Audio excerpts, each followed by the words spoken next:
Shalom jemaat Tuhan dan pendengar Bread Life yang setia. Jika ditanyakan apakah bagian tanaman yang paling populer atau terkenal, maka sebagian orang pasti menyebutnya buahnya, bunganya, atau batangnya. Sedangkan akar tanaman dianggap tidak terkenal, meskipun akar tanaman adalah salah satu bagian tumbuh-tumbuhan yang sangat penting. Karena akar tanaman adalah bagian yang menyebabkan sebuah tumbuhan bisa berdiri kokoh. Menjadi terkenal mungkin merupakan keinginan dan kebanggaan tersendiri bagi seseorang. Terlebih lagi, karena terkenal mungkin banyak hal yang bisa didapatkan oleh seseorang. Namun, sebagai murid Kristus, terkenal bukan menjadi tujuan atau motivasi di dalam pelayanan dan kehidupan kita. Dalam Matius 10 ayat 2-4 mencatat ke-12 murid Yesus, dan dalam pandangan kita sebagai manusia, di antara mereka hanya beberapa saja yang terkenal. Misalnya Yohanes, Petrus, dan Yakobus. Tetapi bagi Tuhan Yesus mereka semua adalah murid-muridnya yang dikenalnya. Dan karenanya diutus untuk memberitakan kerajaan sorga, disertai kuasa untuk menyembuhkan yang sakit, membangkitkan orang mati, dan mengusir setan-setan. Demikianlah hendaknya kita semua sebagai pelayan Kristus tidak mencari ketenaran, karena tanpa ketenaran pun kita bisa menyebarkan kabar baik atau Injil yang dapat memberi banyak manfaat bagi orang lain secara rohani maupun jasmani, sehingga hidup kita bisa membawa dampak dan menjadi saksi Kristus. Tanpa ketenaran bukan berarti segala sesuatu yang kita kerjakan dalam pekerjaan Tuhan menjadi sia-sia. Tetapi sebaliknya, kita harus berdiri teguh, jangan goyah, dan giatlah selalu untuk melayaninya.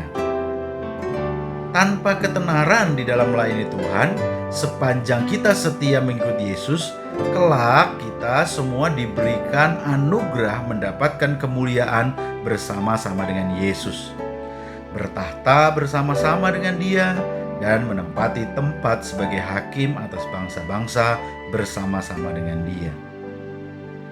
Jadi, bukan persoalan terkenal atau tidak terkenal, tapi yang lebih penting bagaimana kita bisa menjadi pribadi yang dikenal Tuhan Yesus Kristus.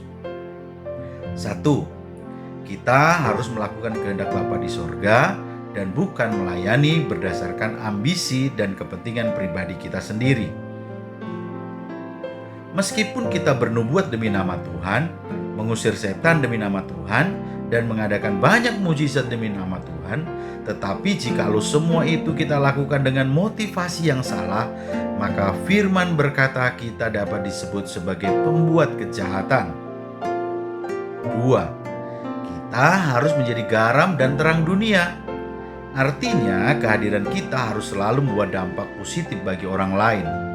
Kita menjadi orang yang siap membantu mereka yang memerlukan pertolongan.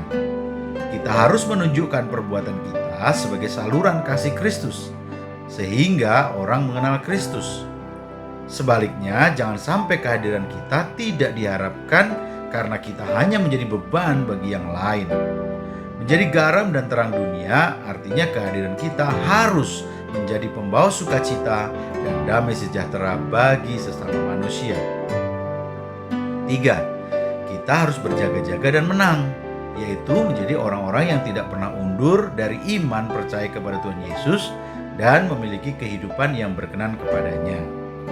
Wahyu 3 ayat 5 berkata, "Barang siapa menang, ia akan dikenakan pakaian putih yang demikian.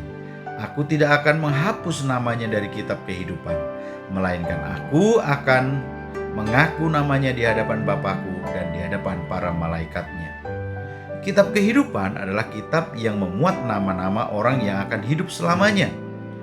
Hanya mereka yang namanya tertulis dalam kitab kehidupan yang akan memiliki hidup yang kekal dan masuk ke dalam Yerusalem baru. Sedangkan mereka yang namanya tidak tertulis dalam kitab kehidupan akan dilemparkan ke dalam lautan api. Jemaat Tuhan dan pendengar Bread Life yang setia, marilah kita tetap semangat dan sukacita dalam kehidupan dan pelayanan kita, Sekalipun kita bukan orang terkenal, biarlah kita tetap menghasilkan buah-buah kehidupan.